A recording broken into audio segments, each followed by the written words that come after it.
So this very well may be a little bit of a filler video, but I do want to talk about a somewhat recent interview with Chainsaw Man's Tatsuki Fujimoto. His thoughts or mindset on Chainsaw Man Part 2, the upcoming anime, Fire Punch, and the shift in magazines between Weekly Shonen Jump and obviously now Jump Plus. Before that, however, I recently went back to look at some of the dates for Chainsaw Man, more specifically when the final chapter was released, December 15th of last year. When I seen that date, I was kind of surprised because not only has this year kind of flown past, we're almost halfway through it already. For some reason, it feels like it hasn't even been that long since the ending of Chainsaw Man. I feel like we've been holding on for the release of Part 2 so deeply and so viciously for quite some time now that any sort of essence or passage of time has somewhat been neglected. We've just been hyper-focused on the future and waiting for the first chapter to release, which ultimately leads you down to the question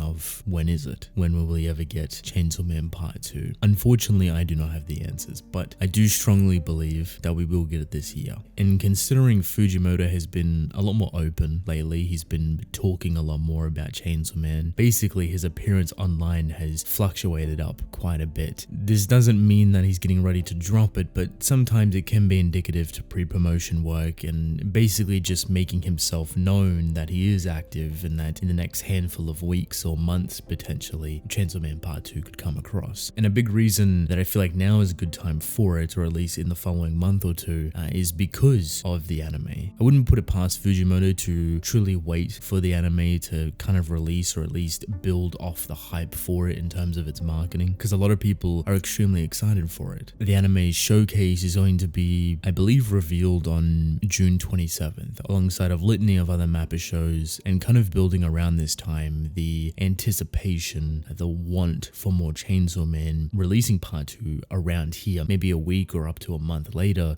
would be somewhat perfect if you obviously wanted to build off that hype. I do believe by the bare minimum of that trailer or surrounding it, we will get some sort of information regarding Chainsaw Man Part 2. It may not be the first chapter, but hopefully a little bit of information. Pretty much the best way to go about it in terms of marketing and to capitalize on that success and whatever attention that trailer brings. You mix that with Fujimoto's movements and recent interviews, it lines up pretty well. Obviously that's completely hypothetical, but fingers crossed that any sort of information regarding Part 2 is on the way. Now, regarding the interview that he done, it's rather small in comparison to a lot of others, but it kind of nails a lot of the most important questions for the most part and gives you a somewhat better understanding on Fujimoto's mindset regarding Fire Punch, Chainsaw Man, etc. So how much of the series and story was planned from the beginning? Fans have found a lot of subtle clues in the early chapters that connected to the very last chapter of Part 1. For example, Makima recognizing people by their scent. There are things that I thought of from the start, as well as things that I added later. When I was creating Chainsaw Man, I didn't have specific plans to bring payoff to the meaningful sounding words and things that felt quote unquote off. There are a lot more things that I left vague in order to make the second part easier to do. Because of that, there were tons of things that I wasn't able to pick up.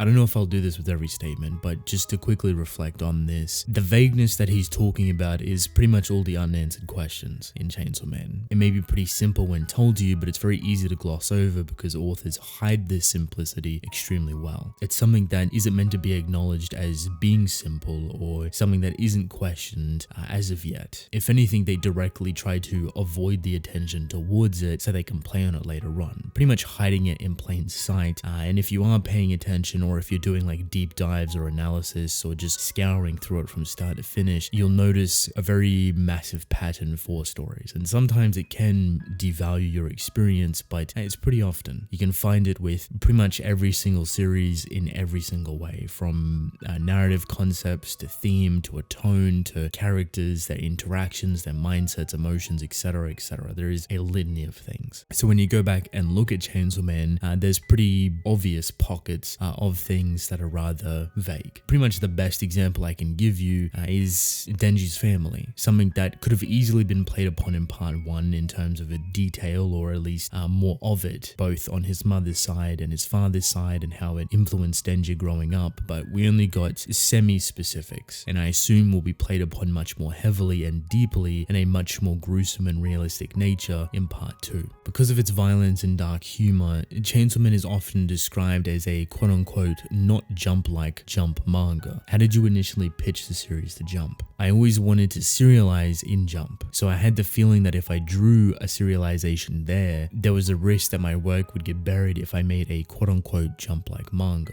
Because of that, I tried to retain much of my individuality as a creator while making only the structure and characters Jump-like. This in itself is pretty self-explanatory, especially when you compare Chainsaw Man to Fire Punch. There is a massive difference between them that isn't as obvious. It's a lot more nuanced, but if you've read both stories, you can see the consistencies, inconsistencies, and more importantly, Fujimoto's style and authenticity are weaved between them. What he likes to play on, what he's kind of implemented in Chainsaw Man that's different because it's more quote-unquote Jump-like, etc. The structure and release of the series is pretty different from other Jump series, which usually are meant to publish for years on end. While Part 2 has been announced to run in Jump Plus, it's still unusual to see such a successful series end its run in the magazine after just 2 years. What led to that decision? It might be the case that I want you to see the upcoming Chainsaw Man Part 2 as a completely different thing from Part 1. A very loose comparison I can give this is Tokyo Ghoul and Tokyo Ghoul Re. Creatively, breaking your story into two different parts can easily destroy your career. You are splitting numbers and bringing success that your series is gaining in terms of popularity, in terms of sales, to an end. But creatively, you are splitting the story into something better. It gives you a brand new perspective and starting point to completely work around. So it can easily allow you to reevaluate yourself, what you're writing and how you want to take it from there. But success-wise or business-wise, it's not the biggest helping hand. I've always had a lot of respect for authors that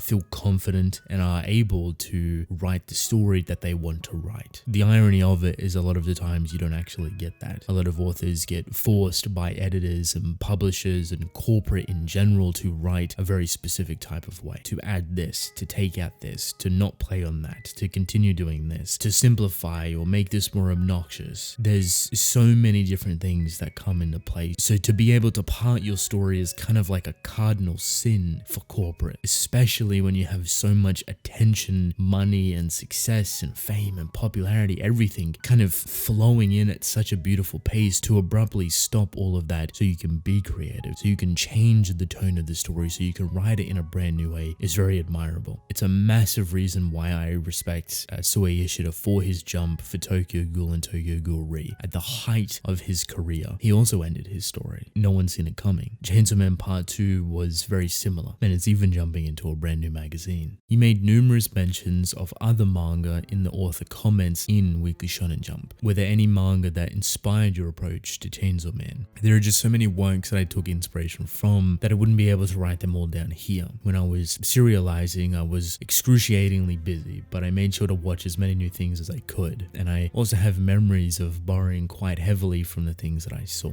Your previous series, Fire Punch, ran in Jump Plus for 2 years. Is there any big difference in working on your manga between the web magazine, Jump Plus, and the paper magazine, like Weekly Shonen Jump? There wasn't that much of a difference. There were a few depictions that got stopped during the rough draft stage, but I was allowed to do anything I wanted when it came to the logic of the story. I don't think that there is much difference between Jump and Jump Plus. And just to build upon this a little bit more, this statement has me rather surprised because as much as we don't really know all too much about the kind of corporate business side of how Weekly Shonen Jump handle authors and what the editors push for in terms of writing or storytelling, etc., etc., I was always under the impression that Weekly Shonen Jump was extremely strict with what they were trying to push across. This still well and truly can be a case, and to be quite honest, I still think it actually is. But when it comes to Chainsaw Man, there was obviously something different that allowed that sort of flexibility to come into play. He does mention that some things were stopped in the rough draft phase, but when it comes to the logic of the story, everything was pretty smooth sailing. So it still somewhat kind of falls down that line of Jump Plus being a little bit more creative in its freedom, allowing you to kind of depict things however you want, whereas Weekly Shonen Jump, not so much. It still has the core values of allowing you to do the story you want to do, but in terms of its depiction and what type of marketing or marketability your story actually has, is definitely more so harnessed within a specific age demographic. How do you feel about the recently announced anime? What aspects of the art and story are you looking forward to seeing in animation? What parts do you think would be difficult difficult or challenging to animate. I talked to the people handling the anime, felt that they were people I could feel comfortable leaving things to, so I don't have any worries whatsoever. I love anime, but I don't have any experience in making it, so I'm leaving it all to them. To everyone that is super excited for the anime, you will get your first trailer for Chainsaw Man on June 27th. From there, you can gauge what the series may potentially be like. Last but not least, do you have any message for your overseas audience? Put Chainsaw Man in Avengers, like in an R18 category. So in terms of when we may actually see Chainsaw Man Part 2, I wouldn't hold your breath, but I would hope in the next month or two we will start seeing a little bit more information for it. I think around the same time the anime trailer is being ready to be released, which is June 27th, you'll start seeing a little bit more movement, maybe from Fujimoto and the Chainsaw Man name in general. And to me, that would be the best time to even announce or release anything relating to Chainsaw Man Part 2, whether it be its release date or its first chapter, maybe even some artwork. At this point, however, only time will tell, and all we can do is have our fingers crossed and wait patiently. So with that being said, that is basically it. Let me know what you're excited for in terms of Chainsaw Man's anime. The soundtrack, the animation, the beautiful artwork or color palette, and what do you think it's going to animate up to in regards to its first season. Also, let me know when you think Chainsaw Man Part 2 is going to be on its way. You think it's coming out this year? Think it's coming out around June 27th, the same time as the trailer drops for the anime, or maybe sometime next year? I'd love to hear your thoughts. But I want to thank you all for watching. I hope you enjoyed. Drink plenty of water. New video every 3 days, and I will see you within the next one. Goodbye.